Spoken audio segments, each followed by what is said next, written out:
no nível do Evangelho, você não atingiu o ápice da evolução humana, daquilo para o que eu, você, todos nós fomos criados. Nós não fomos criados para sermos um simulacro de primatas ou do Homo erectus ou só do Homo sapiens funcional.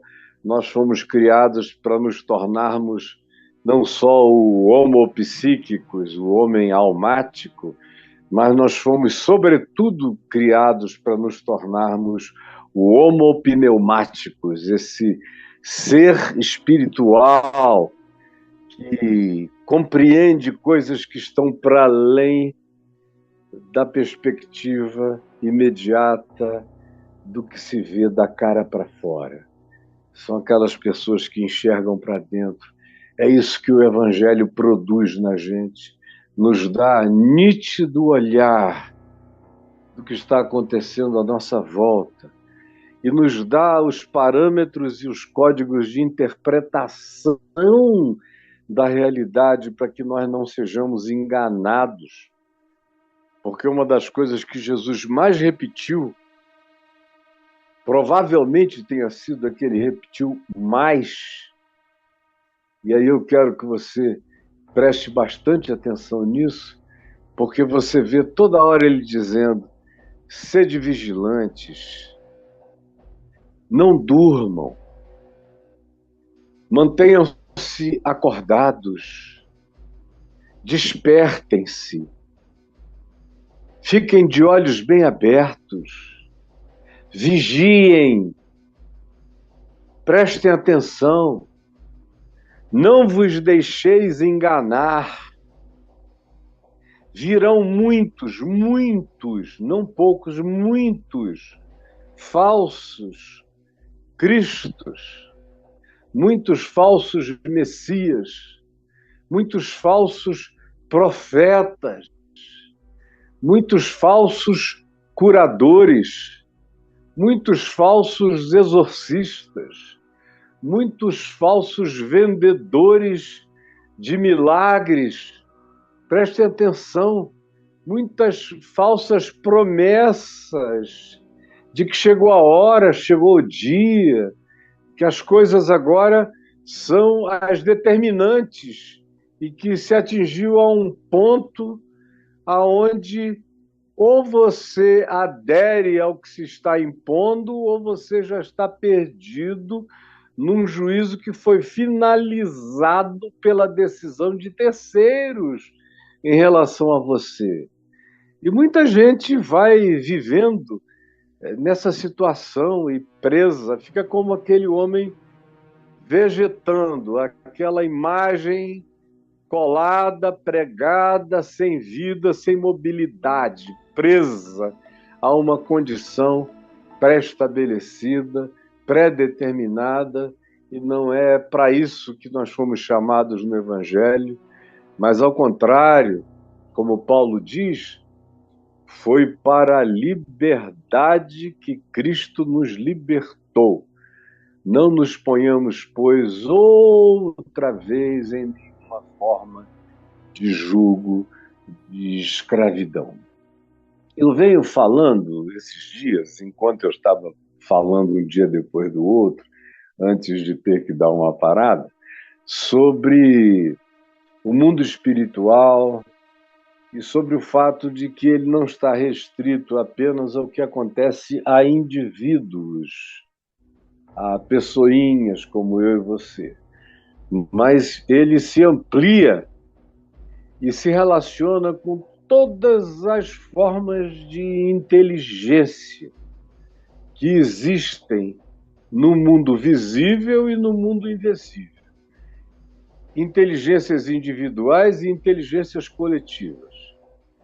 O mundo espiritual se alimenta, como eu já falei milhares de vezes no passado, nos últimos 40 anos, tenho livros com capítulos publicados, mensagens e mensagens, onde eu já falei sobre isso, em lugares diferentes, os mais variados, inclusive várias vezes em Israel, aproveitando eventos bíblicos que ilustram esse fato, dizendo que os principados e potestades, os seres espirituais do mundo invisível, as forças pneumáticas do mal nas regiões invisíveis, as forças espirituais, as forças mediúnicas malignas que querem penetrar, obcecar, dominar, constranger, oprimir, sujeitar, moldar, condicionar, viciar a mente humana, atingem indivíduos tanto quanto atingem o inconsciente coletivo de uma geração inteira, ou de várias gerações. E é um processo que eu já expliquei muitas vezes, que se retroalimenta. A produção individual dos pensamentos, dos sonhos de cada um de nós, das angústias, dos pesadelos, das crenças, das produções culturais variadas, das poesias, dos ódios, dos sentimentos confusos, das frustrações, das amarguras, das escolhas de natureza política, econômica, social, ideológica, religiosa, todas essas coisas que compõem a expressão, o vazamento, o que de nós emana, querendo nós ou não querendo nós, sabendo nós ou não sabendo nada, mas acontece independentemente da gente, está acontecendo o tempo todo. Essas coisas são a comida, é a produção humana que alimenta principados, potestades, espíritos malignos, se alimentam de toda a produção da maldade humana, do ódio humano, da indiferença humana, da nossa perversidade, da nossa total falta de irreverência, da nossa morte, do carinho, do respeito, do amor à vida. Esses entes espirituais malignos se alimentam dos despachos da nossa perversidade, daquilo que a gente arreia como desejo maligno contra o próximo ou contra a vida, seja isso consciente ou seja inconscientemente. Eles comem isso, assim como lá em Gênesis diz que a serpente, que é uma imagem simbólica do tentador ali no Éden, no capítulo 3 do Gênesis, diz que ela passa a se alimentar do pó da terra, e é só uma figura, porque é claro que as serpentes não comem pó da terra, isso é uma imagem, porque como elas rastejam e o homem anda, e depois se diz que ela morderia o calcanhar dele, aludindo a uma profecia relacionada ao Messias que viria, mas é outra história que eu não vou falar aqui agora. Mas essa imagem de o homem anda, levanta a poeira e a serpente vem, sempre na intenção de morder seu calcanhar, constrói essa imagem de que essas forças espirituais do mal se alimentam da produção do caminhar humano. Quando eu ando em amor, eu não alimento nada disso. Eu alimento outras dimensões. Como Paulo diz escrevendo aos Efésios. Quando eu ando em amor, em bondade, em graça, em justiça, em verdade, em sinceridade, buscando pureza de coração, amor ao próximo, respeito pelos diferentes, concordando ou não concordando eu, quando eu tenho essa atitude de Cristo e eu aprendo a ir pensando conforme os pensamentos de Jesus, que são os mandamentos do Evangelho, que são resumidos a amar o próximo como a si mesmo. Quando eu vivo assim, Paulo diz aos Efésios que eu manifesto perplexidade a anjos, a seres espirituais elevados. Anjos aprendem comigo que sou um verme ambivalente, que sou um mamífero, que evoluí como mamífero, mas ganhei o sopro da divindade e a consciência do eterno, de modo que eu sou uma síntese de mortalidade e de infinitude.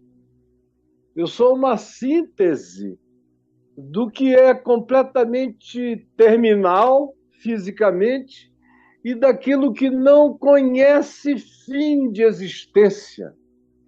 Eu sou a síntese dimensional mais chocante que anjos e principados e potestades veem, a tal ponto que Paulo diz que esses seres espirituais, quando existe uma igreja verdadeira, feita de gente verdadeira, que anda no amor de Cristo, no Evangelho, e que ama o próximo como a si mesmo, independentemente de quem é o próximo, isso choca principados e potestades, perplexifica anjos diante da graça de Deus que controla mamíferos predadores e os vai fazendo se transformarem em entes angelicais, cheios do Espírito de Deus e da alegria de Deus e do amor de Deus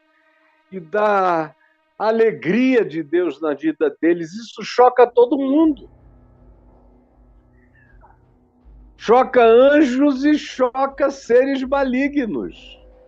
Porque esses seres se alimentam, assim como seres espirituais do bem aprendem a sabedoria, como Paulo diz, aprendem a sabedoria com esses que vivem a realidade do Evangelho, no meio de tanta ambivalência e ambiguidade, que é o que caracteriza a nossa vida nesse corpo mortal. De um outro lado, as forças espirituais malignas se alimentam da malignidade da minha existência, da sua, do nosso conjunto social, alimentam-se da produção planetária coletiva, os entes nas escalas mais elevadas, porque a gente está lidando com círculos concêntricos de poder à volta da nossa realidade humana, até chegarmos àqueles níveis mais elevados. Paulo, contando, listando, sem ser exaustivo, no Novo Testamento, menciona cerca de 9 ou 10 camadas dimensionais. A mesma coisa a gente encontra no livro de Enoque. 9 ou 10 camadas dimensionais. No livro de Enoque, de fato, são 10. Você vê uma alusão de como Paulo usa essa imagem dessa cosmologia espiritual do livro de Enoque, especialmente do livro do profeta Daniel, do profeta Ezequiel, e a própria teologia descrita por Paulo nas suas cartas, se alimentam mais ou menos e designam essas camadas que vão crescendo, daquilo que oprime um indivíduo para aquilo que vai crescendo e se tornando familiar, vai se tornando de coletividade relacionada a uma cidade, a um país, a um hemisfério, frequentemente, ao mundo todo, e vai virando, e vai se transformando, ou vai se transmutando, ou vai piorando de acordo com a produção humana. Quanto pior seja a produção humana, piores serão os poderes dos principados e potestades do mal atacando a gente, a nossa sociedade, a nossa coletividade, o nosso planeta. E há uma teoria vinculada à mecânica quântica, na física, que é a chamada teoria das cordas, que também nos apresenta cerca de 9 ou 10 variações de dimensões paralelas à nossa volta. Pelo menos até aqui, até hoje, é por aí que a teoria das cordas está. Ou seja, existe uma confluência que vai da escritura da Bíblia no Velho Testamento, do Novo Testamento, do que Jesus ensinou sobre camadas e dimensões, do que Paulo, mais do que qualquer outro, mas também Pedro e Judas, o irmão de Jesus, aludiu à mesma coisa, estão presentes aí. E a maioria de nós não se dá conta de que, por exemplo, o que está acontecendo no Brasil hoje, que é uma coisa completamente inédita, daqui a 2 anos e alguns meses eu farei 70 anos. Eu nunca pensei que eu viveria 70 anos. E eu, daqui a pouco, chego. E agora eu estou com vontade de ir aos 80. E quando eu chegar aos 80, provavelmente vai me dar vontade de também ir aos 90.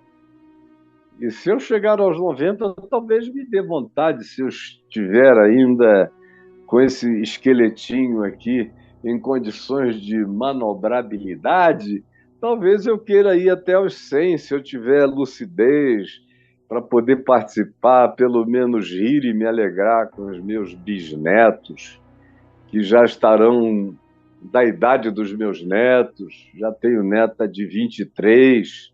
Então, imaginem, eu quero ser um bisavô ainda, quero ter a alegria de ver meus netinhos produzirem uma nova geração para ser ensinada no amor no Evangelho. Assim como a gente passa esse bem e colhe o fruto desse bem na vida dos filhos, por outro lado, a gente tem também as outras possibilidades. Você entra nessa loucura dentro da qual nós estamos agora, sem nenhum senso crítico, sem vigiar a mente e o coração, e você passa inconscientemente a trabalhar em favor do aumento da malignidade.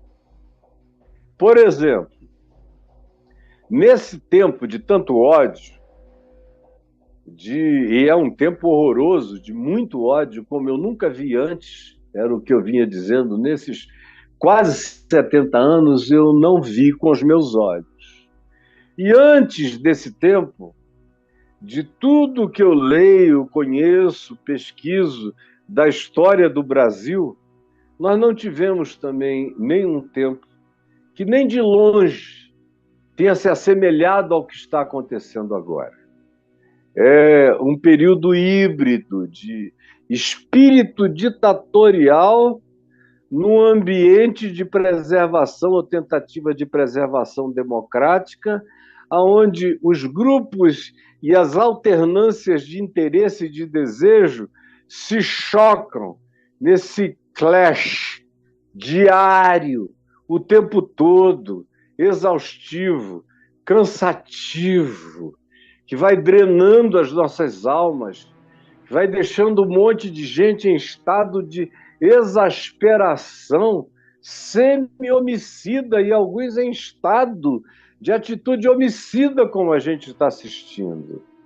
Isso aí é uma manifestação de um banquete de vampiros que nós estamos oferecendo a camadas e camadas espirituais que se alimentam disso. Aí você diz, escuta, Caio, você tem certeza que o que você está dizendo, de fato, tem a sua consubstanciação na Escritura? Eu tenho. do Gênesis ao Apocalipse. É que eu não estou aqui para isso hoje, não tenho nem tempo para isso. Isso era para ser um curso que eu pretendo ainda fazer e oferecer nos detalhes, e várias aulas, e mostrando na história esses desenvolvimentos, como é que aconteceram. Mas ficando aqui entre nós, no dia de hoje, se a sua pergunta é essa, para eu não ter que falar tudo e me resumir a algo muito simples, que está aqui, por exemplo, nessa Bíblia grande da minha mulher, que eu consigo ler sem os meus óculos de grau, e eu não estou podendo, estou usando óculos escuros para me proteger das luzes, que o olho esquerdo ainda está muito sensível.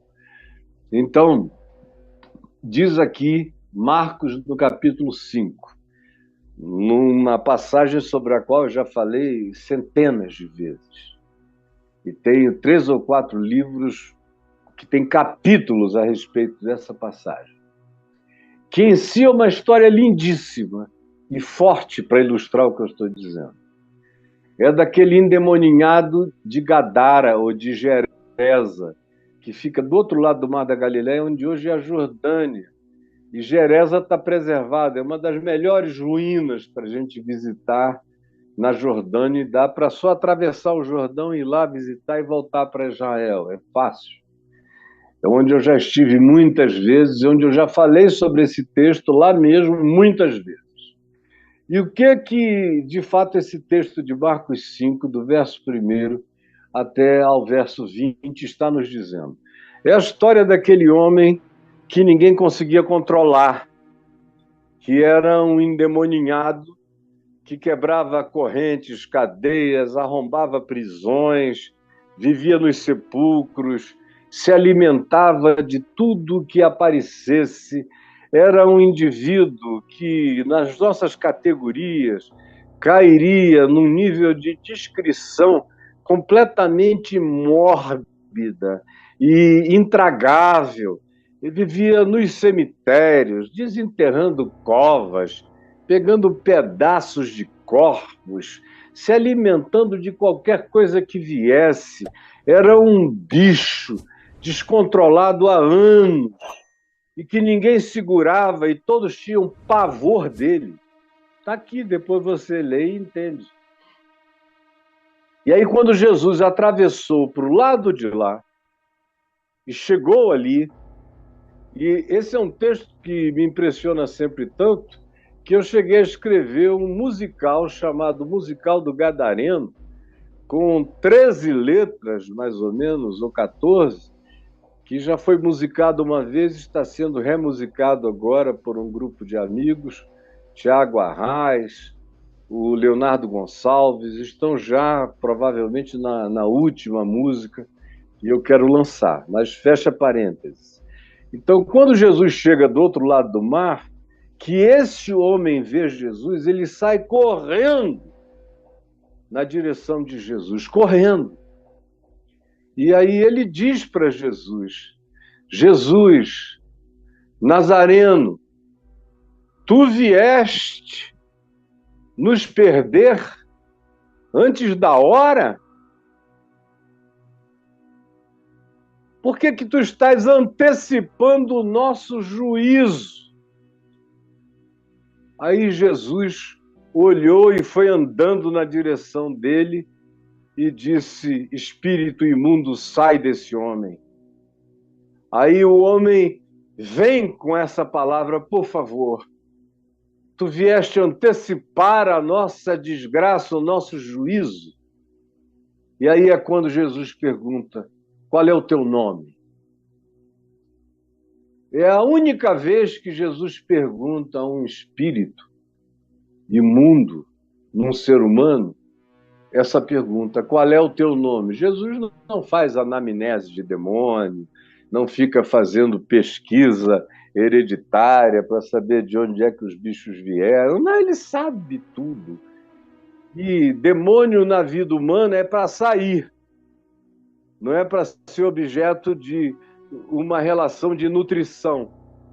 De modo que ele vem e faz essa única pergunta nessa única vez: qual é o teu nome? Porque ele viu que havia uma anomalia demoníaca total na vida daquela pessoinha, aquela criatura humana, daquele indivíduo miserável aos extremos. E aí a resposta que o indivíduo deu foi: Legião é o meu nome, porque nós somos muitos. Legião. E é interessante que é uma declaração política. E política, política, política. Porque era também uma denúncia. Porque as legiões romanas estavam ali acampadas. Já havia pelo menos 60 anos que elas estavam acampadas em vários lugares da Palestina. E ali era um dos lugares aonde havia uma legião romana, com os seus 5.000 homens, 6.000 homens, 4.000 homens, dependendo do tamanho da legião.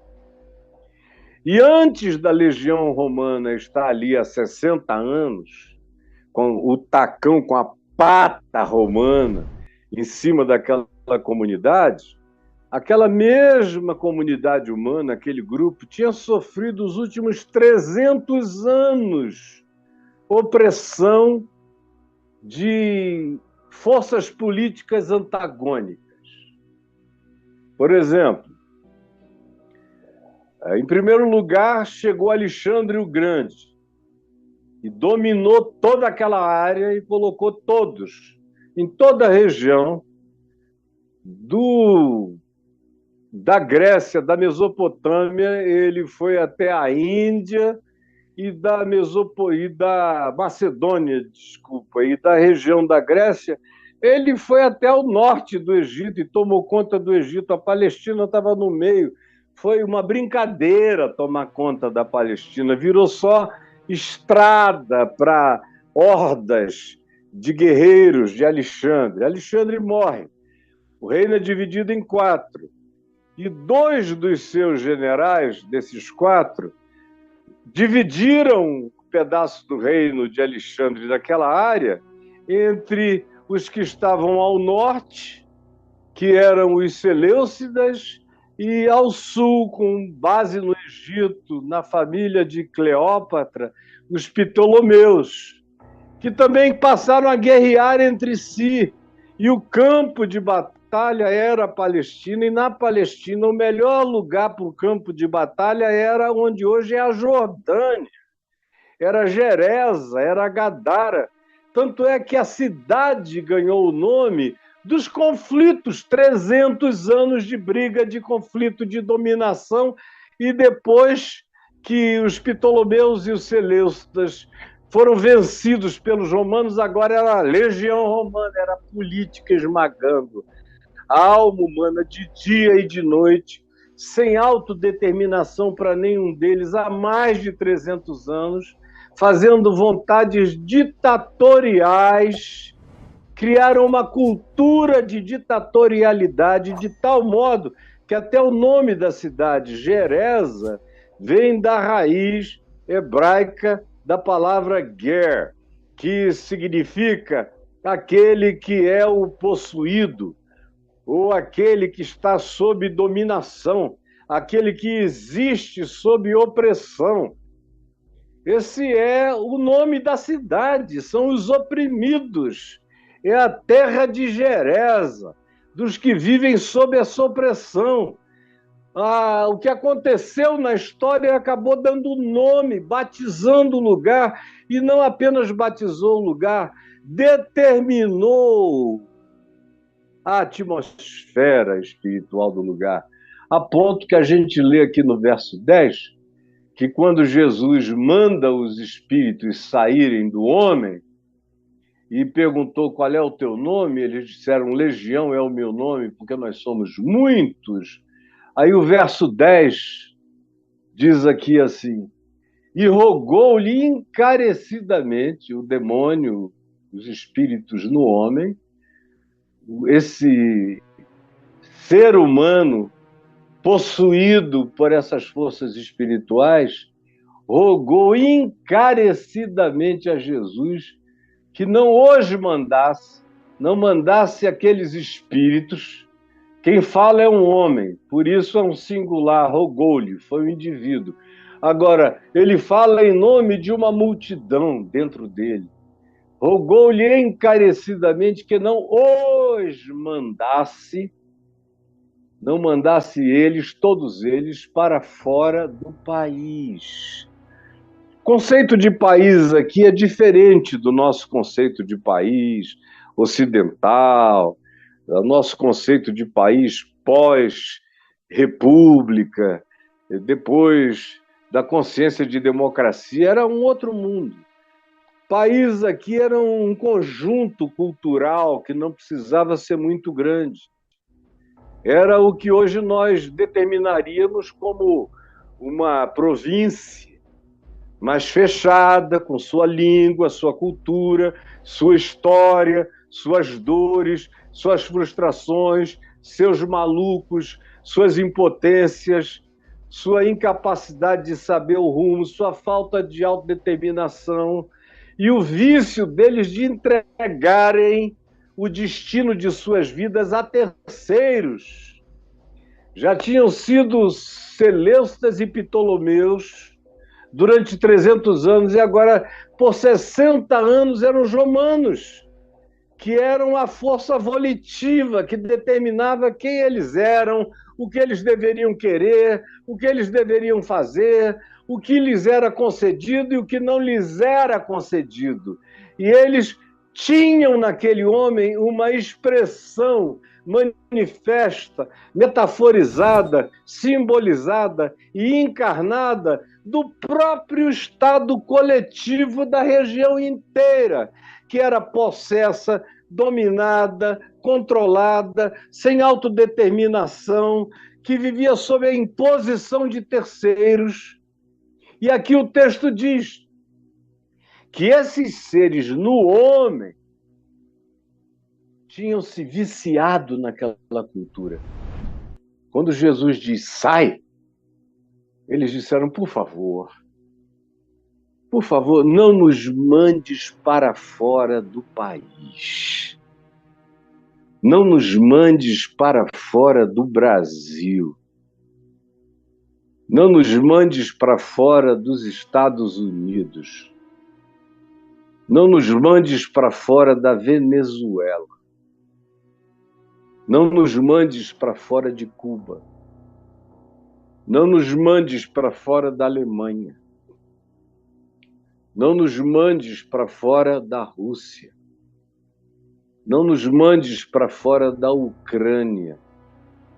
Não nos mandes para fora de Israel. Não nos mandes para fora do Irã.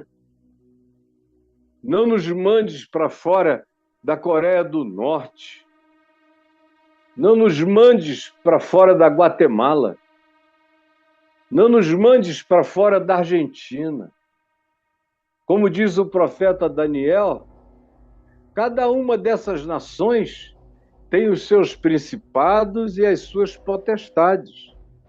Daniel, en passant, ele menciona o principado da Pérsia, o principado da Grécia. Ele descreve os movimentos dos Ptolomeus e dos Seleucidas, descreve Cleópatra, alguns séculos antes dela nascer, e diz que o príncipe de Israel, o principado de Israel, que era Miguel, estava em guerra, enquanto Israel estava no exílio persa, que tinha começado no exílio em Babilônia, agora já estavam sob o domínio persa, no mesmo período de exílio. O que se diz é que havia uma guerra nos céus pela libertação de Israel, que só veio acontecer com o édito do Ciro o Grande, que foi quem concedeu a Israel a permissão para tentar voltar para sua terra natal, o original. E Daniel descreve isso como um conflito de seres alienígenas, extraterrestres, que Ezequiel também descreve a mesma coisa, com aparatos, rodas. São visões inconcebíveis. Para a mente antiga era impossível eles entenderem o que estava acontecendo. Para a nossa mente é chocante, menos do que era para deles. Eles não tinham nenhuma referência para analisar ou avaliar ou medir o que estava acontecendo, mas sabiam que sobre a cabeça deles, numa dimensão ou em várias camadas dimensionais acima, tinha uma guerra espiritual pela alma deles, pela vida deles, pelo futuro deles, pelo destino deles, pela dominação deles. Não nos mandes para fora do país. Não nos mandes para fora do país. O Brasil está vivendo hoje uma situação dessa. E, na minha maneira de ver, eu não vim aqui para brigar com ninguém, estou pregando o Evangelho, segundo eu tenho entendido nos últimos 50 anos. O que nós temos aqui no Brasil, no dia de hoje, é uma grande luta espiritual. De um lado, existem forças da ditatorialidade, da dominação, da anti-expressão livre do povo. São forças de desconstrução institucional, de desconstrução em todos os níveis daquilo que, por exemplo, o apóstolo Paulo chama em Romanos 13 de autoridade, que de fato é a palavra exousia, que define autoridade em geral, não uma pessoa necessariamente, mas o mundo espiritual acima de tudo. A mesma palavra é utilizada em contextos diferentes para designar desde uma autoridade humana, boa ou má, até aquelas manifestações espirituais, como quando em 1 Coríntios 11, Paulo diz aos de Corinto, da igreja, e as mulheres deveriam colocar véu na cabeça, por causa do contexto cultural lá de Corinto, é uma história longa que eu não tenho agora aqui tempo para explicar, e ele diz, por causa dos anjos, ele está fazendo uma alusão direta ao livro de Enoque e a Gênesis, no capítulo 6, que diz que os anjos possuíram as filhas dos homens e geraram filhos híbridos com elas. É o eco de Gênesis 6 e do livro de Enoque que repercute nas falas de Paulo e dos demais apóstolos em várias ocasiões. Então, essa ideia de que nós estamos aqui e cercados em níveis, em camadas, em dimensões diferentes por todo tipo de entes e criaturas do bem e do mal, a ponto de que a gente tem aquela ilustração interessante do profeta Eliseu, quando os sírios vieram prendê-lo, vieram de Damasco para prender Eliseu no norte de Israel, onde ele morava, na região de Samaria. E aí, de manhã, quando o dia amanheceu, o servo de Eliseu, Geazi, abriu a porta da casinha onde moravam e viram aquela multidão de exércitos e de escudos e de armas que vieram da Síria para prender o profeta Eliseu, que recebia revelações de Deus e contava para o rei de Israel aonde as emboscadas dos sírios estariam. Era como um GPS humano, o Eliseu. E aí, quando disseram para os sírios que era o Eliseu que dizia quais eram as estratégias deles para pegarem os israelitas, eles resolveram prender Eliseu. E aí Geazi abriu a porta, viu aquela multidão, aquele brilho dos escudos, das espadas, entrou correndo e disse: olha, Eliseu saiu, olhou na maior calma, virou-se para Geazi.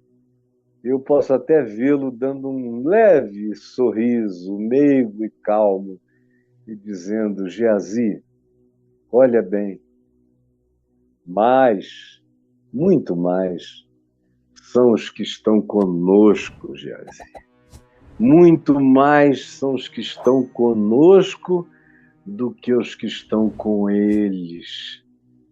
E pediu ao Senhor que abrisse os olhos de Geazi para que ele visse, atrás das linhas inimigas, aqueles carros de fogo com os seus cavaleiros, aqueles entes tomados de uma força, de uma energia, de um poder, de uma glória absolutamente indescritível, que estavam ali para cuidar daquele homenzinho e do seu servo. Mais são os que estão conosco do que os que estão com eles. O apóstolo João diz a mesma coisa, diz que o mundo jaz no maligno e que há muitos anticristos desse mundo. Virá a ser descrito um anticristo. Mas antes disso, João diz que a história humana toda está cheia de anticristos. Ela tem sido marcada, nesses 2000 anos, por uma multidão de anticristos. Praticamente quase todos os povos da Terra já tiveram o seu simulacro de anticristo, que são esses seres anti-vida, anti-amor, anti-igualdade, anti-compaixão, anti-misericórdia.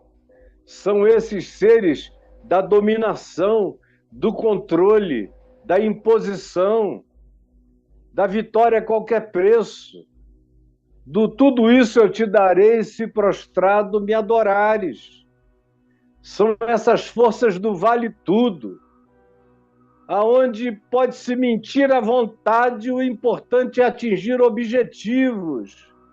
Aonde quer que esse espírito esteja presente, aonde quer que a vida humana seja desconsiderada em relação a nível social, a nível econômico, a nível cultural, ou a qualquer que seja a expressão da pessoalidade humana diferenciada dos demais, quem quer que assim seja, é objeto de marginalização, de ostracismo, aonde quer que o espírito seja esse, podendo chegar aos extremos que a gente já viu na humanidade, os extremos de Calígula, os extremos de Nero, que era um anticristo para o apóstolo João no Apocalipse, Domiciano, que também foi um anticristo do ponto de vista de João no Apocalipse, e uma quantidade enorme de soberanos perversos, tanto na história romana como no resto da história humana.